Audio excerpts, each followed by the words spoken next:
A arte nunca nasce pronta. Ela é feita de etapas, tentativas, desvios. Toda arte carrega um processo. E todo processo deixa marcas, deixa rastros. Aqui, no Rastro Criativo, a gente segue esses caminhos, vasculhar as etapas de criação, os bastidores e as inquietações até o produto final. Eu sou Sabrina Lento Mourão e nessa primeira temporada eu te convido a conhecer de perto o universo de 10 artistas incríveis de Caruaru. Hoje o Rastro Criativo recebe Ítala Maraíza, fotógrafa, designer, artista visual e uma das criadoras da Oficina Embuá e do Cine Cuca Livre. Entre cianotipias, zines, fotolivros e imagens carregadas de afeto, Maraíza constrói um trabalho potente que atravessa memória, cotidiano e ancestralidade. Nessa conversa, a gente investiga o rastro sensível do que ela vê e do que ela escolhe mostrar. Mara, o que é que te move a criar? Sabrina! O que me move a criar? Uma boa pergunta, Sabrina. Eu acho que quando eu penso nisso, em criação, né? Eu penso no cotidiano mesmo, nas coisas singelas da vida. Nessa vontade, assim, né, de se expressar quando eu estou nos ambientes, assim, sejam eles calmos ou agitados. O que me move a criar é uma vontade de querer ocupar os espaços. O que me move a criar a paixão que eu tenho pela vida, meu Deus do céu. Tenho uma paixão tão grande pela vida. Às vezes parece até meio bobo, né, meio genérico demais. Falando mais, assim, do meu trabalho, né, na área de design ou na área da fotografia.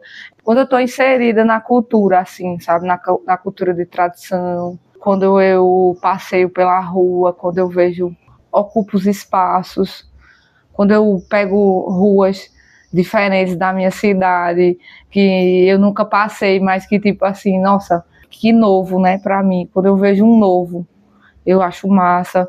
Quando eu trabalho com pessoas inspiradoras, que eu vejo que são trabalhos potentes, assim, isso me move a criar, isso me dá uma vontade de querer criar. O ócio também me move a criar, quando eu fico sem fazer nada. A parte da universidade, né, eu acho que também me moveu muito, me instigou muito, me estimulou muito a querer criar, a ver de outras perspectivas. Acho que o que me moveu a criar, a pensar em criatividade, bem boa pergunta, bem lembrada agora. Eu acho que quando eu penso em criatividade, eu penso quando eu era criança. Eu lembro lá da infância que eu queria ser estilista, porque eu tive a sorte de ter 3 avós. Eu não tive 2, eu tive 3. Cecília, que foi a minha avó de coração, minha avó Margarida, que era a mãe do meu pai, Irene, que era a mãe da minha mãe. Dessas 3, a que me incentivou muito a criar foi Cecília, que é a avó do coração. Quando eu era criança, ela me ensinou a fazer fuxico. A primeira coisa, a artesania que eu aprendi foi fazer fuxico. Então, sem nem saber o que era criar ou criatividade, lá no fundo ela já me inspirava a querer fazer roupinha de boneca, a querer mexer com linha, com agulha, a costurar. Minha mãe também é costureira, há mais de 30 anos. Ela me ensinou a costurar, mas o primeiro contato que eu tive com manualidades foi com essa minha avó. E ela também me estimulava a fazer mandalas de papel. Eu não sabia nem o que era mandala naquela época, ninguém nem falava. Desenhando ou cortando? Cortando com papel. Ela dobrava o papel, fazia o papel como se fosse um triângulo, e a partir desse triângulo ela ia fazendo recortes, que quando a gente abria, fazia uma mandala. E aquilo ali me inspirava muito, assim, e aí desde criança, a partir dela, comecei a pensar não era pensar na palavra criatividade, a gente não pensava nisso, mas em fazer algo manual.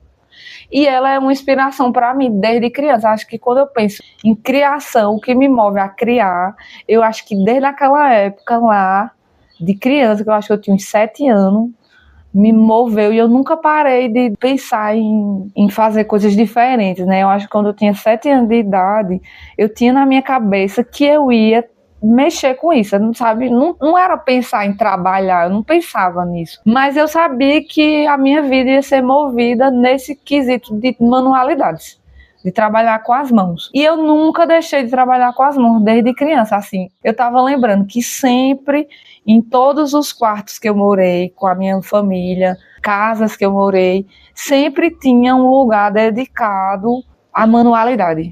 Eu sempre fazia uma mesinha. A minha mãe também, como era costureira, sempre tinha um espaço que ela cortava os panos dela. Então eu sempre tinha um canto na minha casa que eu parava para criar alguma coisa. E sempre foi nessa pegada de tipo assim, ou era com tecido ou era com papel. Mas eu já brinquei de fazer pulseira. Uma época eu comprei muitas miçangas e lantejoula, isso estimulou muito a minha criatividade. Costurar desde pequena, sempre quis fazer roupa para boneca, sempre fiz roupinha para boneca. Meu sonho era ser estilista, né? Nem sabia nem o que era isso, a palavra estilista. Eu acho que eu vi em alguma novela da Globo, em algum lugar, o que era estilista, e eu sabia que tinha a ver com roupa e tinha a ver com criatividade e manualidade. Eu sabia isso, eu não sabia nem o que fazia um estilista, mas eu sabia que tinha a ver com criar, assim. E meu sonho era ser estilista, tanto que eu entrei na faculdade, na universidade, pensando em ser estilista, né? Design de moda. Design de moda, eu queria ser design de moda, porque minha mãe era costureira, porque eu já sabia costurar, porque eu já tinha feito um curso no Senai, estagiado no Senai, já tinha, tipo assim, contato com a moda. Eu queria, se eu tivesse continuado, eu seria uma boa estilista, porque ser modelista, né, é você trabalhar com quebra-cabeça, assim, para mim era um quebra-cabeça, saber montar uma peça. Então aquilo ali para mim era um desafio, estimulava a minha criatividade de um jeito muito grande, assim. Então para mim era um desafio, assim, pegar uma roupa simples, uma camisa, né, de manga comprida, que é o que eles ensinam lá no curso do Senai, e você transformar em outra peça, num corcelete. A partir de uma peça base, você transformar num top, num vestido, sabe? Juntar a camisa com a saia. Para mim, aquilo ali era incrível, assim. Mas aí a vida lhe leva para outras coisas, né? Quando eu entrei na universidade, eu conheci o Fotolab. E eu me apaixonei, porque fotografia era algo que também estava presente na minha vida, mas não como alguém que fotografava, mas sim como algo do cotidiano mesmo, a fotografia de família. Sempre teve câmeras na minha família, aquelas saboneteiras, né? Que também chama Cybershot? Cybershot não teve, não cheguei a aquelas saboneteiras analógicas? Analógica, é. Plec e Plec, que também fala, né? Aquelas de filme mesmo. É massa. Que teve uma época que era febre, todo mundo tinha, na casa todo mundo tinha. Então, a minha mãe teve, minha tia teve, minha prima teve. Então, todo mundo tinha uma câmera dessa na minha casa, né? E a minha mãe, ela amava revelar fotos. E, tipo assim, era uma coisa que eu gostava, eu achava interessante, curioso, né? Tipo assim, pra mim era curioso fotografar, mas não era algo que eu pensava assim, refletia sobre o ato de fotografar, ou, eu quero ser fotógrafa. Eu não sabia nem o que era ser fotógrafa.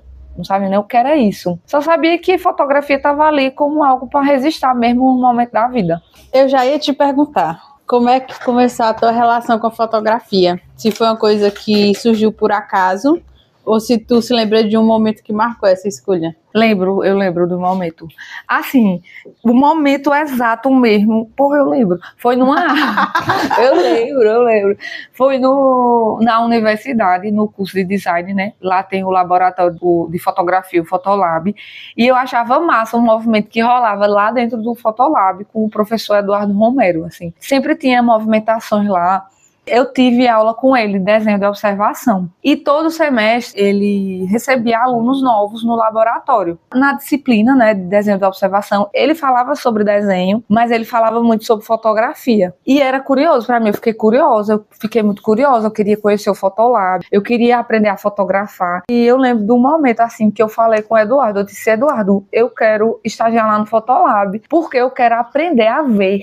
Porque ele, nas aulas, ele falava sobre fotografia surrealista, fotografia documental, fotografia de retrato, e isso muito atrelado ao desenho também, né, que a disciplina era de desenho de observação. E eu fiquei louca, assim, eu queria aprender a ver do jeito que ele via as coisas.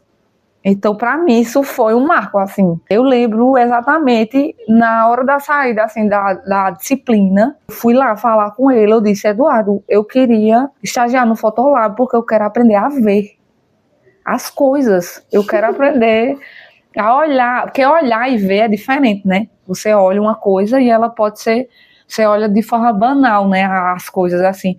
E ver não, você atribui significado. Atribui significado, você tem atenção para aquilo, como Dani Braque fala, que é outra professora de lá. Você entende as camadas da imagem, assim. E isso para mim era massa, eu queria ver do jeito que eles viam, eu achava fascinante. A minha relação com a fotografia começou assim, e tem outro também, outro momento chave. Para mim, fotografar, nessa época, eu achava que eu precisava de uma máquina para fotografar. Depois eu fui amadurecendo e fui percebendo que o ato de fotografar não necessariamente precisa de um aparelho, né? Você pode registrar através do seu olhar mesmo, a vida, não precisa nem ter uma câmera.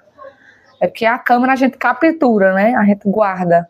Mas o ato de fotografar, para mim, é olhar. Você ter um olhar pro sensível, né? Você ter um olhar assim, mais atento para as coisas sutis da vida, assim. Significa que tu tá fotografando mesmo quando tu não tá apertando um botão? Sim, com certeza. Eu fotografo a todo momento. E olha, vou dizer um negócio a você. As fotografias mais bonitas que eu tenho, elas não estão registradas em lugar nenhum, só aqui na minha memória.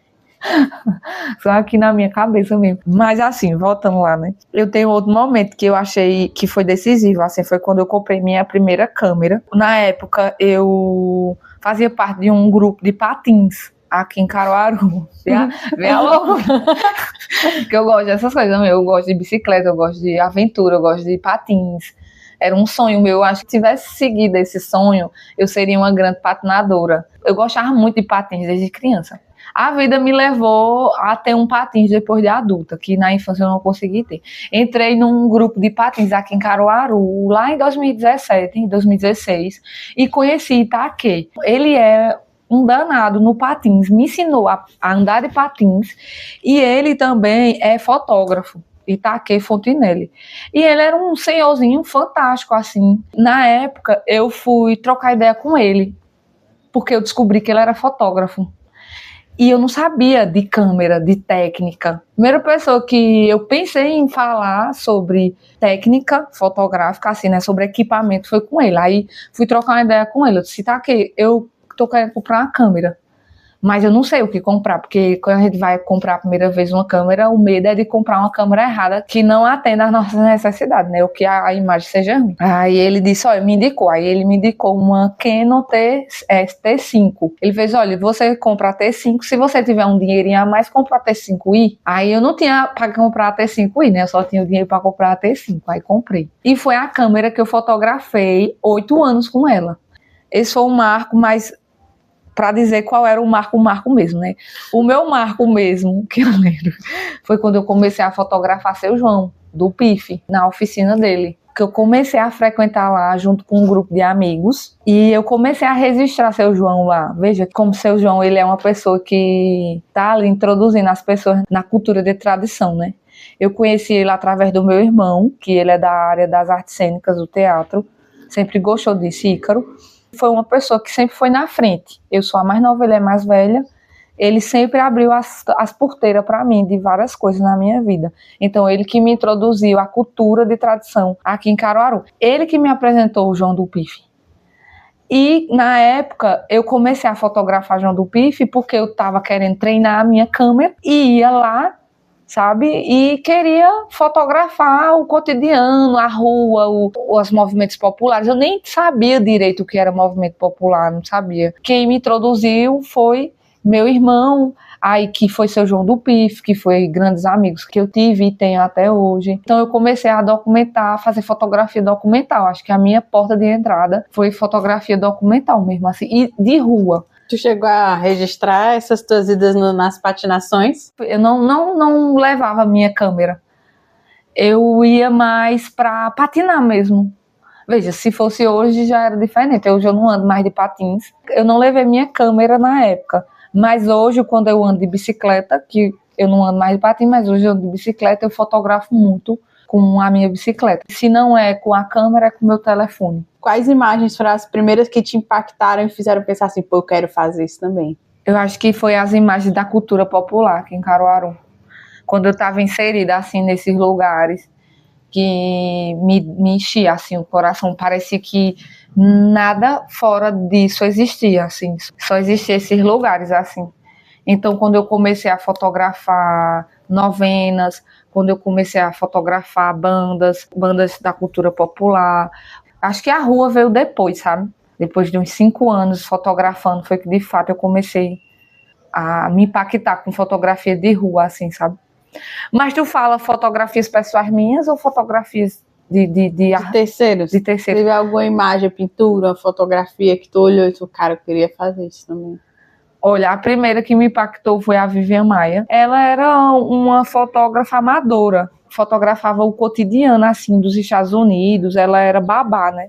Então, ela aproveitava essas saídas com essas crianças para fotografar a rua. Então, as fotografias dela me impactou muito a primeiro momento. Essa foi uma referência que eu tive muito grande. Depois, a Nan Godin, fotografia íntima. Ela fotografava amigos, fotografava as relações dela. Então, ela foi uma fotógrafa que me atravessou muito, assim, me impactou muito. Eu queria fazer fotos igual a ela, eu queria a cor das fotografias dela, sabe? Aí, vindo aqui pro Brasil, é Eustáquio Neves, um fotógrafo mineiro que trabalha com fotografia híbrida, trabalha com fotografia de acervo dele, da própria família, trabalhando questões raciais. A fotografia dele me impactou muito, eu queria fazer fotos igual a deles, assim, trabalhar o hibridismo, né?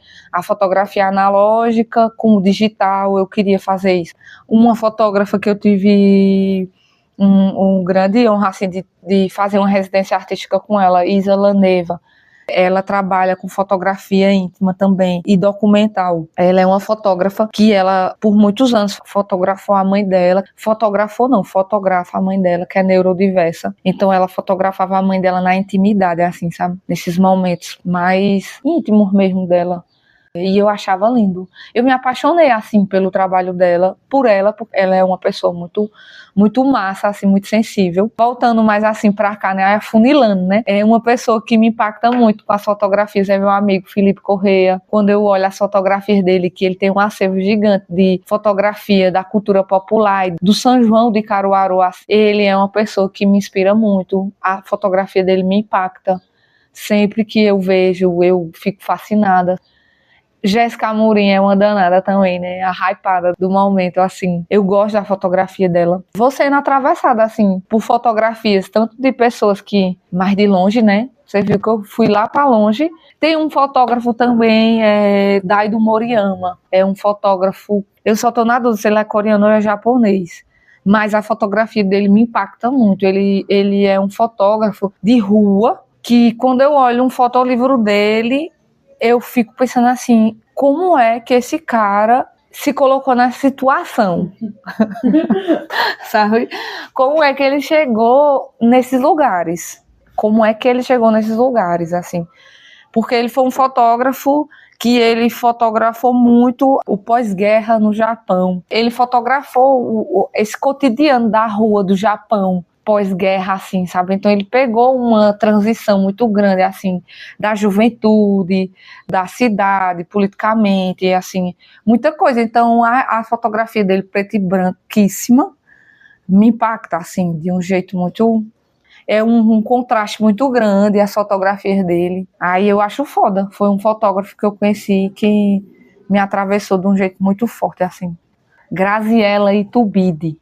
Eu conheci essa fotógrafa mês passado, lá no Crato, quando eu fui para o Ceará, né? Eu vi uma exposição dela. Ela é uma fotógrafa mexicana. E, tipo assim, ela é minha mais nova referência master, assim. As minhas referências vão se acumulando, sabe? Eu ia te fazer a pergunta, só que eu acho que tu já foi respondendo ela, né? Que era um pouco sobre como tu enxerga o teu percurso como artista visual do Agreste. E de onde vêm essas tuas referências e informações? Porque essas são as referências mais outsider, né? Mais estrangeiras, mais de fora. E essas referências aqui que tu traz do teu cotidiano? Eita, você é uma danada, viu? Olha, eu vou dizer para você. A minha maior referência, até tô gaguejando, porque eu acho que eu parto do micro, assim, sabe? Mas eu tenho uma grande referência, assim, pro meu trabalho agora, que é a minha avó, Irene. Ela é uma grande referência para mim, assim, de pesquisa, sabe? Então, meu trabalho agora, meus 2 trabalhos, né? Esse, que é a partir dela, a partir de fotografia de acervo da família. Então, ela é uma grande referência para mim. Aí eu parto também para a rua, quando eu vou comer uma tapioca na feira de artesanato. Esse movimento nesses espaços é uma grande referência.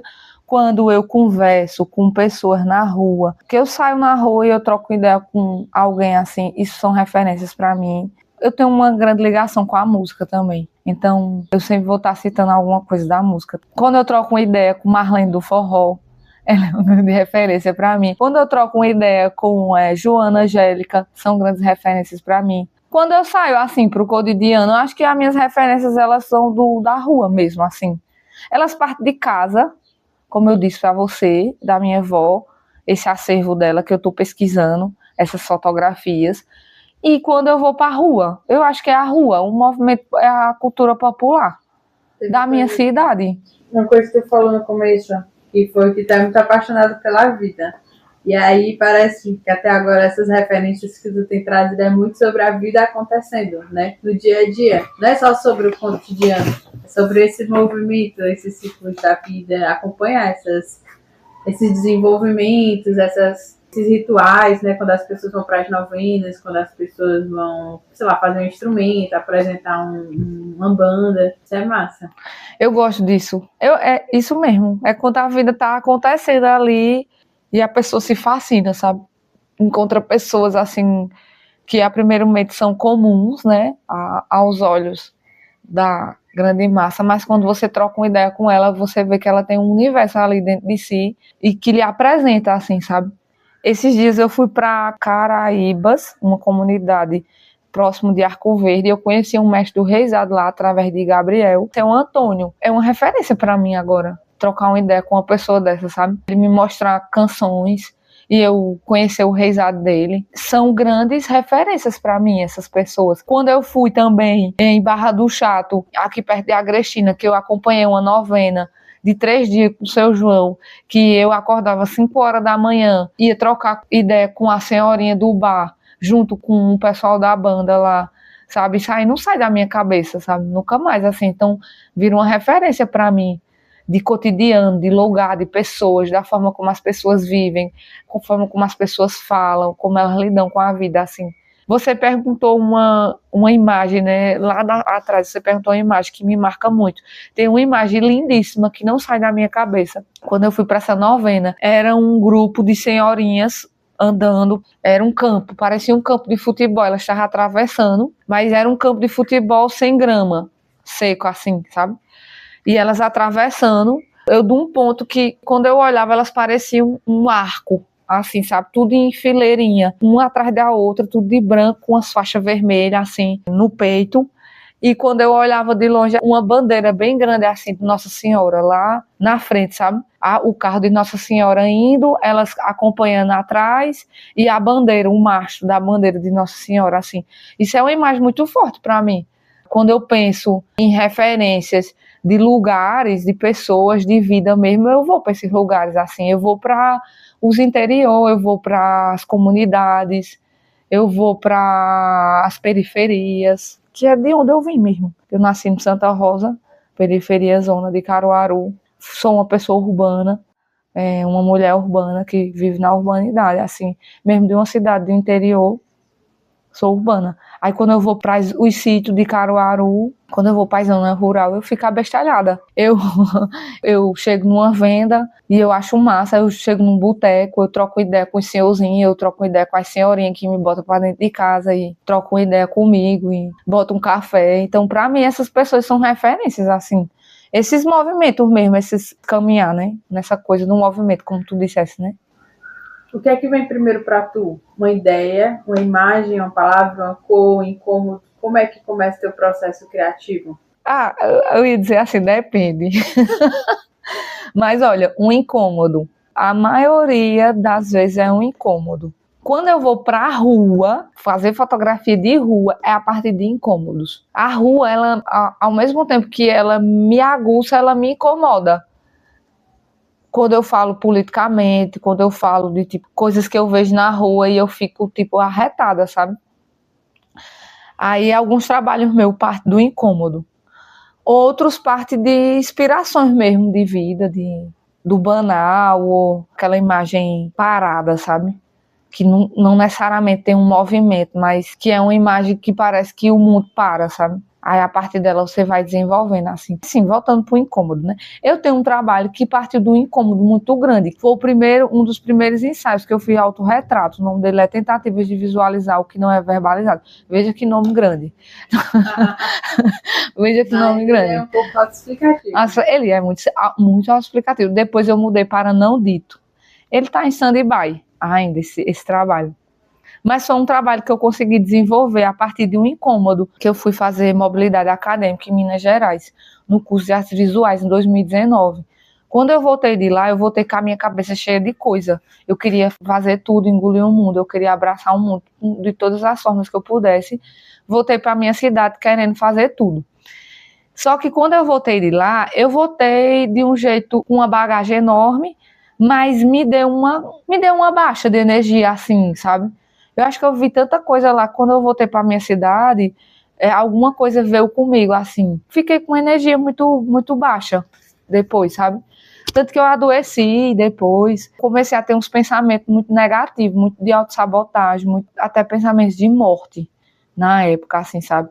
E ficava uma vozinha assim, me colocando muito para baixo. Muito para baixo e começou a me incomodar, e o jeito que eu tive de colocar isso para fora foi fazer autorretratos. Então, na sala da minha casa, eu comecei a me autorretratar com uma pedra em cima da minha cabeça. Para mim, na minha singela, assim, eu tinha que estar nua, para mim conseguir tirar esse peso, esse encosto que eu estava sentindo na época. Aí eu comecei a desenvolver essa série, que era tentativas, né? Tentativas de visualizar o que não é verbalizado, porque eu tinha alguma coisa dentro de mim que eu não sabia explicar o que era, e eu precisava botar para fora. Então, a parte da fotografia, eu comecei a me autorretratar.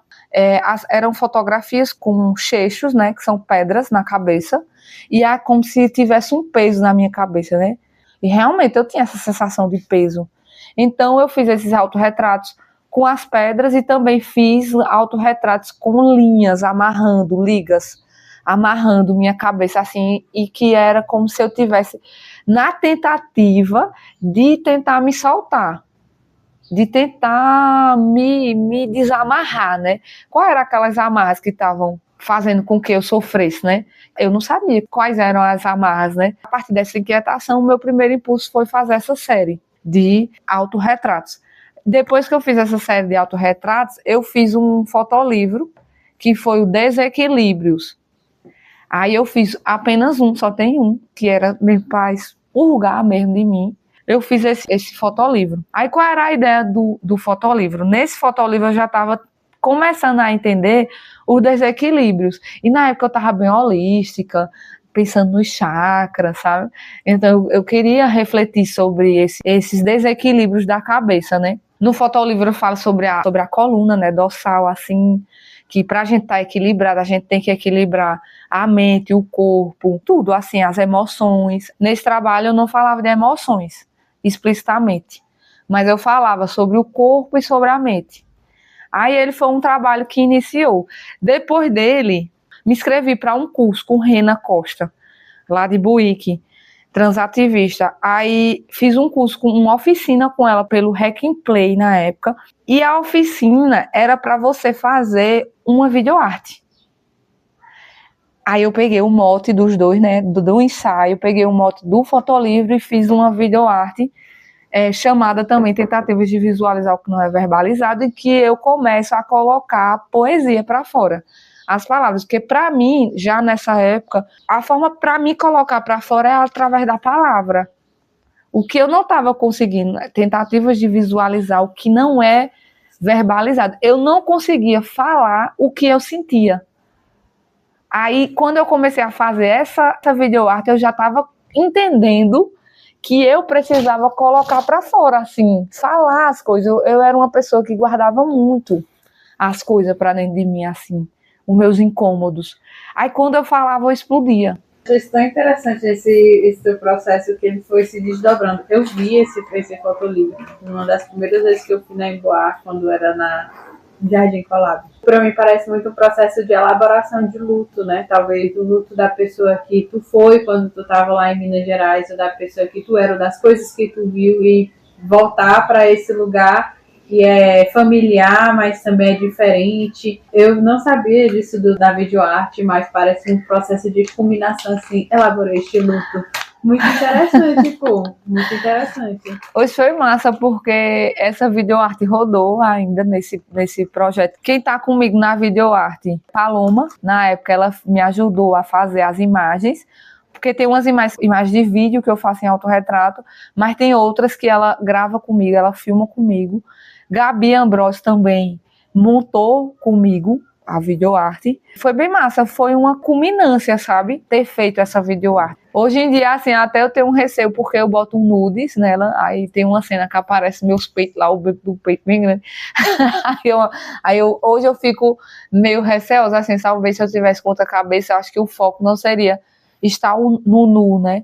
Hoje eu penso assim, tem certos trabalhos que o nu é importante, mas tem certos trabalhos que o nu tira o foco do que realmente é a reflexão, sabe? Mas isso é uma besteira minha, porque todas as minhas amigas que vê dizem que é besteira. Tipo assim, Mara, tu tava nua, tu tava assim, entregue. É, um momento que tu tava muito vulnerável. Vulnerável, né? Quis transparecer, transmitir essa vulnerabilidade para o teu espectador. Hoje, eu digo que esse trabalho ainda não foi concluído. Ele está concluído lá do jeito que está até agora, mas eu ainda tenho intuitos de levar ele para outro espaço, assim, para outro lugar, não mais daquela da angústia, do sofrimento, do medo, que eu falo sobre raiva, né? Na verdade, esse trabalho todo, ele fala sobre emoções primárias negativas, né? Que são o medo, a raiva e a frustração. É tudo parte do medo, né? Tudo é um desdobramento do medo. Aí eu quero levar ele ainda para estar em stand-by em algum momento da minha vida. Ele volta, senão ele está concluído até onde ele foi. Mas eu quero também mostrar que a gente passa por esse processo de luto, de angústia, de medo, de depressão, de melancolia, sei lá o quê. Tantas coisas que envolvem o medo. Ele pode ser transmutado, né, para outros sentimentos positivos, assim, quando a gente trabalha dentro de nós, do nosso tempo, né? No nosso tempo, no nosso jeito de viver, no nosso jeito de olhar a vida, assim. Aí eu tenho vontade de fazer uma exposição dele, começando com essa coisa mais densa, mas levando também para um lugar de afloramento, assim, sabe? Que eu sinto também que eu aflorei, assim. Eu não estou mais refletindo só sobre medo e raiva. Meu trabalho não permeia mais sobre esse lugar. Ele permeia em outro campo. Aí, às vezes, eu tenho vontade de retomar ele para dar uma arrematada, sabe? É isso aí. Aí tu falou dessas fotos, eu tinha a pergunta seguinte, fala um pouco sobre isso, né? Que as tuas fotos, elas trazem gestos, objetos, texturas que são familiares e íntimas. Como é que a memória orienta o teu fazer artístico ou interfere? Interfere em tudo, assim. A memória é um ponto de partida para o meu trabalho. Primeiro, eu tenho medo de perder a memória. Do nada. Eu tenho medo de perder. Eu tenho medo de ter Alzheimer. Eu tenho medo. Eu tenho medo de ficar cega. Eu tenho medo dessas coisas tudo. Talvez porque seja meu instrumento de trabalho, porque eu tenho medo de esquecer de todas as pessoas que eu amo. Eu tenho um medo tão grande, meu Deus do céu, chega engasga aqui, assim.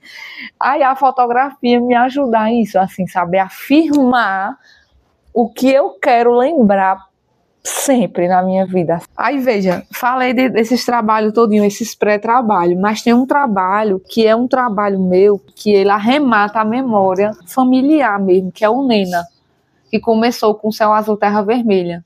Ele era Céu Azul, Terra Vermelha, e depois é um desdobramento de Nena, que é um fotolivro que eu estou concluindo aí, do resultado do meu TCC. Mas o Céu Azul Terra Vermelha é um projeto, né, porque eu sou design, tudo é projeto, né? Mas é um trabalho íntimo que eu parto de fotografias de acervo da minha família, que eu tento entender quem é a minha avó, quem foi ela, Irene, né? Aí, a partir das fotografias, desse apunhado de fotografia antiga, que a minha avó me deixa num saco de pano. Ela morre em 2016 e as heranças que ela me deixa, ela não me deixou. Quando a gente fala em heranças, né, a gente sempre pensa em dinheiro, em imóveis, em objetos de grande valor, né? O que a minha avó deixou de maior herança foi essas fotografias e foram objetos que ela deixou para mim, né? Tipo, como um lenço que foi do meu bisavô, como uma caixa de música, que é uma geisha, um relógio pequenininho, esse saco com fotos. Não é fotos dessas fotos coloridas, eram fotos antigas. Preto e branca, sépia, né? Sépia, isso mesmo. Aí eu começo a identificar que tem uma repetição ali dela, em várias fases. Na minha cabeça ingênua, de uma criança que foi criada num contexto em que a memória foi totalmente apagada, assim, e que não se falava de nada sobre essas coisas, eu pego essas fotos e eu começo a fazer um quebra-cabeça de quem era a minha avó. E eu começo a descobrir, eu consegui ver minha avó em várias fases da vida dela. Desde ela criança, com 9 anos de idade, eu vi foto da minha avó com 9 anos de idade. Coisa que eu não tenho foto da minha mãe, com 9 anos de idade. Ela tem um hiato aí, né, na minha mãe, mas na minha avó não tem. Aí é quando começa a curiosidade da onde a minha avó veio, o que é que ela fazia, quando foi que ela teve filhas, quem foi o companheiro dela, quem foram essas pessoas, quem era a mãe, quem era o pai, tudo.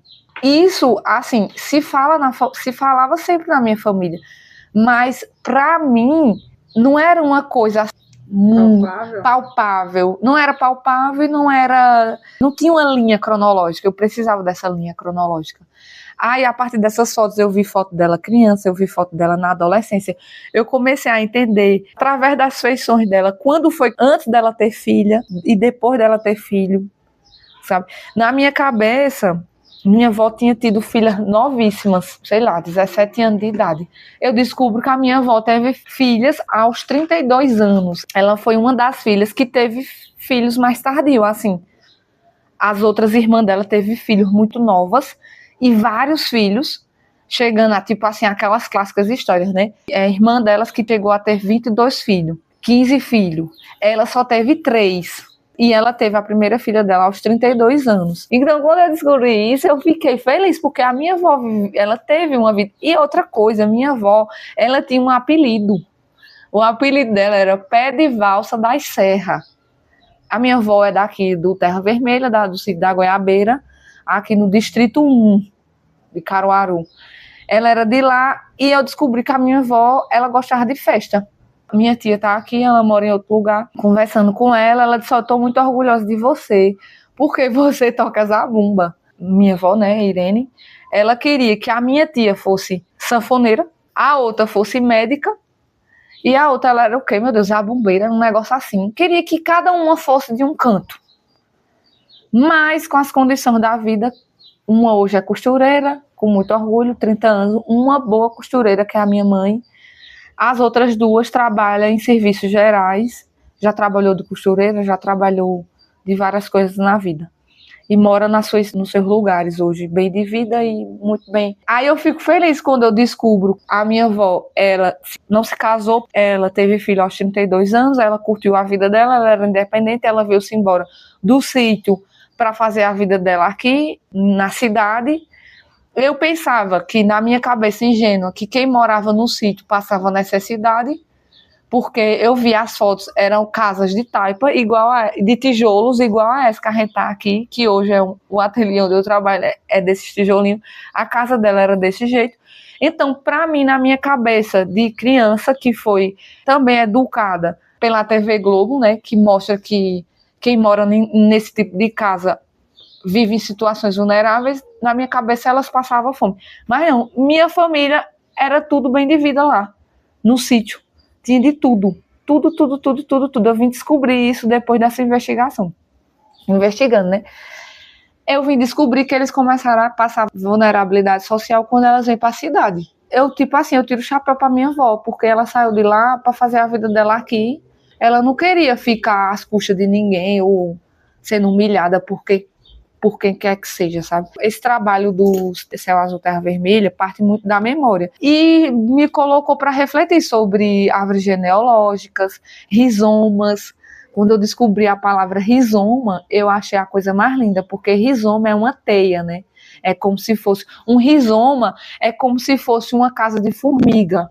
A casa de formiga, ela vai enraizando assim, né? Ela vai tendo vários veios assim.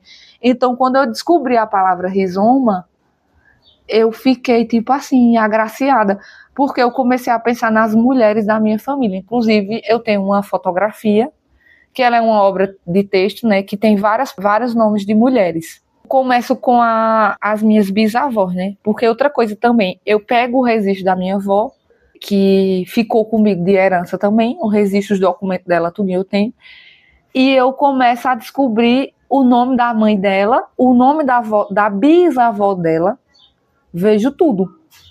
Aí eu começo a descobrir que o nome da bisavó dela é Tintina, Rosalina, vê que nome bonito. Tintina Rosalina, aí o nome dela é Irene, aí eu disse, vou puxando da família também, né? Isso também em paralelo, conversando com tia, com mãe, com vó, com tudo. Tive a oportunidade de conversar muito com ela e perguntar muitas coisas para aflorar a memória, né? Porque tinha muitas lacunas que a minha mãe e minha tia ninguém falava, então eu pude conversar com ela. Aí eu faço essa fotografia, né, que eu falo de rizoma. Eu chamo ela de rizoma. É curioso, né? Porque não é como se fosse uma memória pré-existente. Tu tá construindo essa memória pela primeira vez. Isso é intrigante. Eu achei particularmente interessante. E tinha uma pergunta que era sobre isso também, né? De que forma a ancestralidade te atravessa, seja na escolha dos temas, das técnicas, dos suportes ou das narrativas. A ancestralidade, no meu fenótipo, mostra, assim, atentamente que eu tenho ancestralidade indígena, né? Mas isso foi perdido na minha família. Ninguém fala sobre isso, ninguém sabe de nada. Só tem aquela velha história de que você teve uma avó, uma bisavó que foi laçada, que foi encontrada. Sempre é assim, né? Laçada e encontrada no mato. É até onde eu sei. A partir disso que eu lhe falei anteriormente, né? Desse acervo da minha família, eu vou juntando e vou entendendo essa mistura, né? Pretos e indígenas, né? Minha avó, ela tem o olho puxado, mas ela tem um rosto quadrado, o nariz largo, e ela tinha a pele preta. Não era preta retinta, mas ela era preta. A ancestralidade da parte do meu pai já é mais nítido, assim, sabe? Indígena muito presente, assim, muito. Mas também é uma família que não sabe de nada, se perdeu tudo. Até para você perguntar, assim, alguma coisa. Às vezes que eu perguntei para eles, ninguém sabe de nada. Então, tu está fazendo esse trabalho de reconstrução de memória. Reconstrução. Ou de construção de uma memória. Isso. Né? E de uma narrativa. Através da fotografia, né? Através da fotografia de acervo. Aí, veja, você perguntou de técnicas. A linguagem que eu uso é a fotografia, mas eu também me aproprio de uma técnica para falar sobre ancestralidade, que é a técnica de gravura, né? Se você for ver meus trabalhos na área de gravura, é onde eu falo sobre ancestralidade indígena, de povos originários, assim. Que nesse lugar eu gosto de falar sobre ancestralidade voltada para povos originários, indígenas, povo daqui, né? Da gente mesmo. Porque tu também trabalha, além da gravura, com cianotipia, né? E Sim. lambi-lambi. E aí, como é para tu trabalhar com essas técnicas manuais no mundo tão digitalizado? É um desafio, vice. É um desafio grande, porque, assim, a rapidez da agilidade, né, do digital é totalmente diferente das práticas manuais. Não tem nada a ver, é outra coisa. Então, é um tempo diferente. Então, quando eu vou para a manualidade, quando eu vou para a cianotipia, que essa técnica de impressão que eu acho lindíssima, gosto muito, aprendi na faculdade. Eu gosto dela, é a cianotipia, é o lambi-lambi e a gravura. A cianotipia, ela me leva para outro lugar, ela me teletransporta, né, para o passado. Quando eu faço uma cianotipia, mesmo que a fotografia seja tirada hoje, quando eu olho para a cianotipia, assim, é como se eu estivesse no outro tempo mesmo, um tempo paralelo, que não é esse aqui. A gravura, eu gosto da gravura porque ela desconstrói a realidade. tá ligado? Eu pego a minha fotografia e eu faço uma gravura. Então, eu pego aquela realidade bruta, crua, da fotografia documental, porque tem a fotografia que ela vai para aquelas questões mais oníricas, né? Que ela vai para o hibridismo, assim, vai para outro lugar. Mas como eu trabalho muito com fotografia documental, eu pego a fotografia documental e eu levo para a gravura e ela se transforma em outra coisa. E eu gosto disso, que ela desconfigura, eu gosto de desconfigurar. Eu já coloco meu traço na gravura, a partir da fotografia, eu já mudo cores, eu já altero o espaço, eu gosto de alterar. A gravura eu consigo alterar.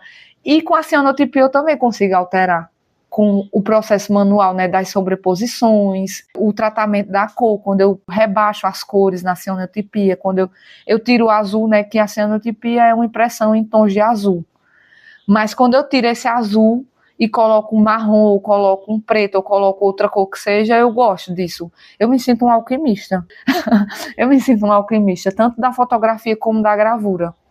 E eu gosto dessas técnicas. Aí, veja, quando eu vou pro lambe-lambe, aí é outra coisa. É a Mara Urbana. É a Mara Urbana. Eu gosto do lambe-lambe porque eu vejo que o impresso, para mim, quando ele é um impresso que vai para a rua, quando é um impresso que ele vai para os muros, eu vejo ele muito ligado ao grafite e ao picho, assim. É quando eu consigo me expressar mais democraticamente.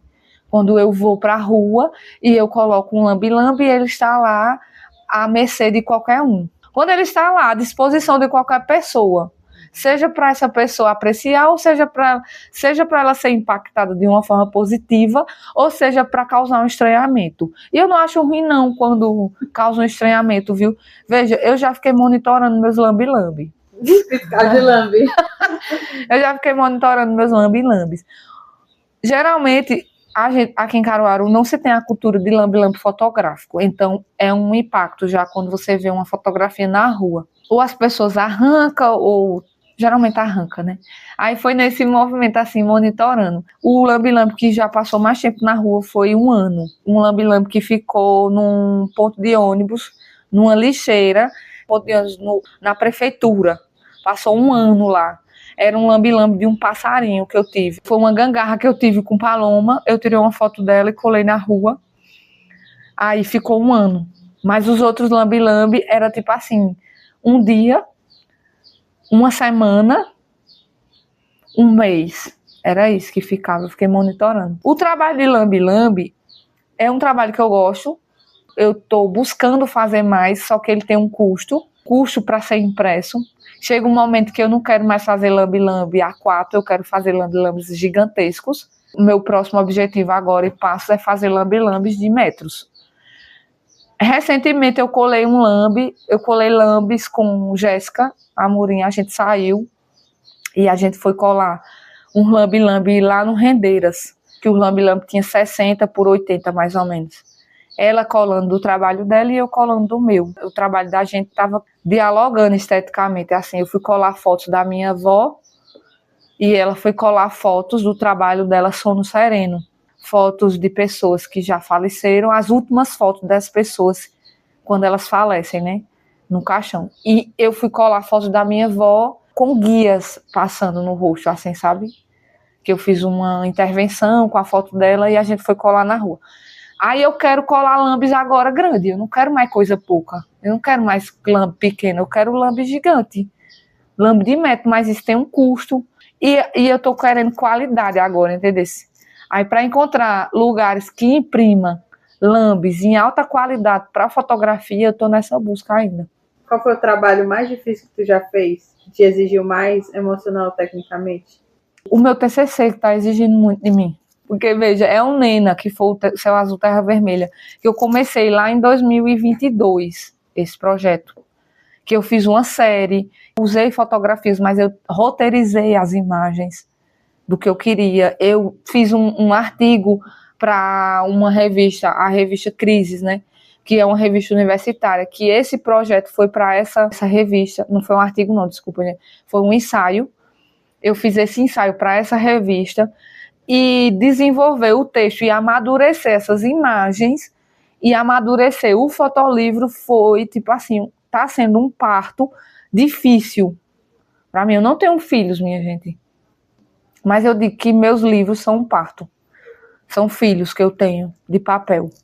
É uma temática que eu gosto muito, que foi difícil para mim emocionalmente, porque mexer com a minha família e com essas pessoas. Está sendo tecnicamente difícil, está sendo doloroso, assim, porque eu já queria ter terminado, sabe? Mas eu fico querendo puxar mais de mim, exigir mais de mim, sabe? Aí tá sendo um trabalho, um parto difícil, mas eu sei que quando eu pare ele vai ter um trabalho que vai ser gratificante de ter, vai ser uma homenagem. Que esse trabalho é uma homenagem que eu faço, é como se fosse um divisor de águas, sabe? Tá sendo um divisor de águas. Mais cedo tu tinha falado sobre tu também encontra momentos de criatividade no ócio, mas tu lida com bloqueio criativo? E olha, acontece, como é que tu dialoga ou que tu lida com esses bloqueios do silêncio? Eu já tive uns bloqueios criativos pesados, vários bloqueios criativos.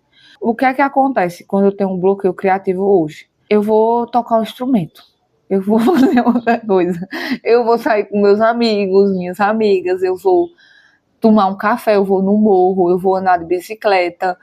Quando eu tenho um bloqueio criativo, eu vou fazer outra coisa que não tem nada a ver com o que me exige, assim, para aquilo, assim, para aquele momento. Quando eu tenho um bloqueio criativo, eu fujo. É isso, é foda. Mas eu fujo por um instante. Eu tenho bloqueios criativos que duram um dia, às vezes dura meses, já durou anos, como esse do meu TCC, já está se estendendo por anos já. Foi um bloqueio pesado. Mas paralelamente tu tá fazendo outras coisas. Outra também, coisa. Né?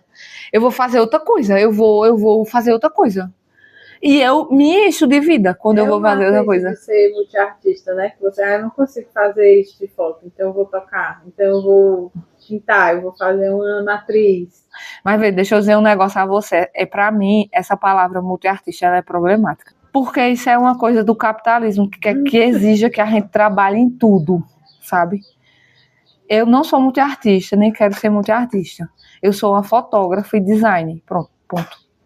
Mas eu tenho vários hobbies. Eu amo todos os meus hobbies. Tocar é um hobby, andar de bicicleta é um hobby. Porque por muito tempo, Sabrina, eu vou dizer um negócio a você, viu?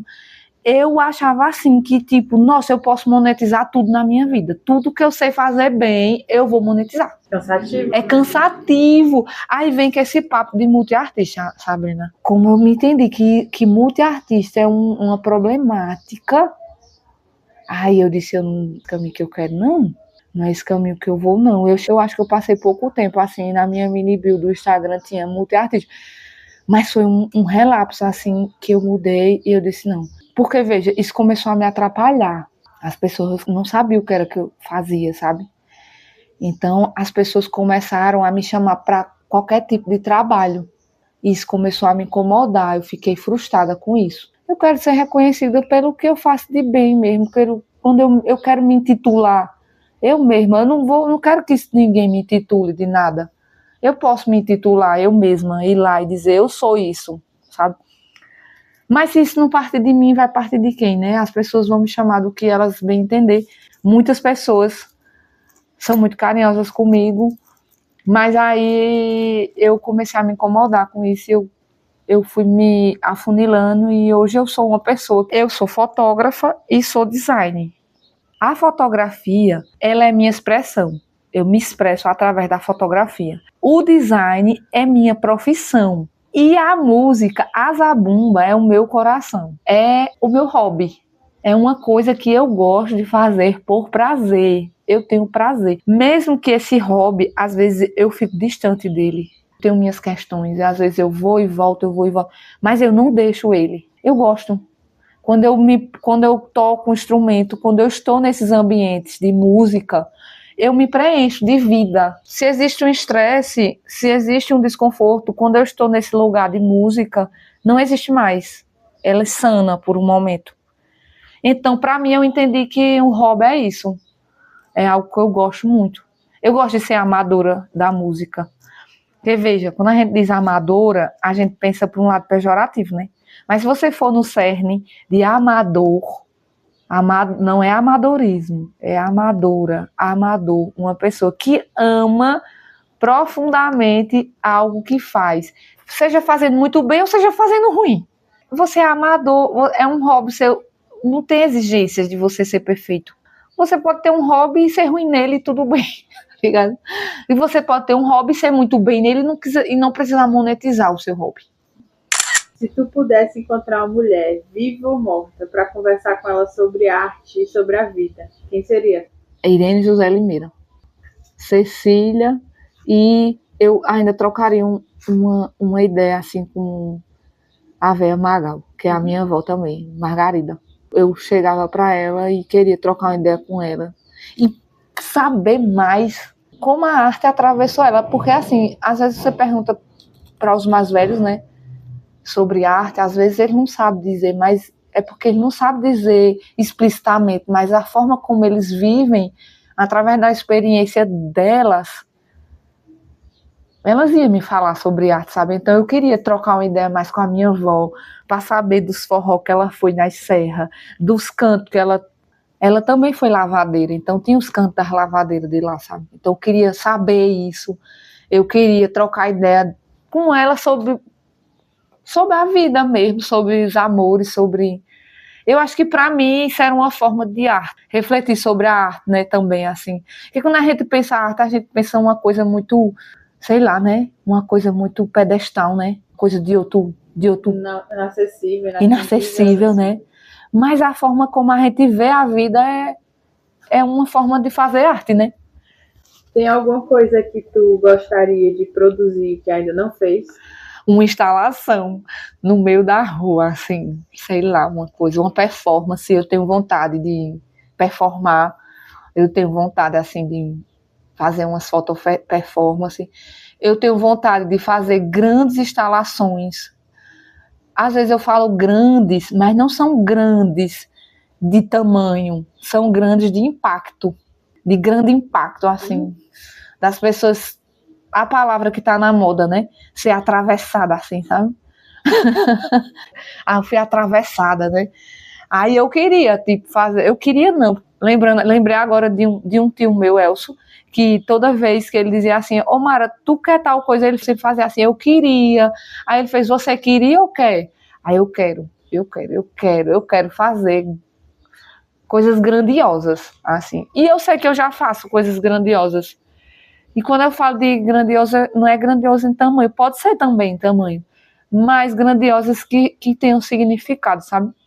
Que conselho você daria para outras mulheres artistas que desejam trabalhar com fotografia e imagem, mas não encontraram o caminho ou a coragem? Comece a ver a vida de ângulos diferentes.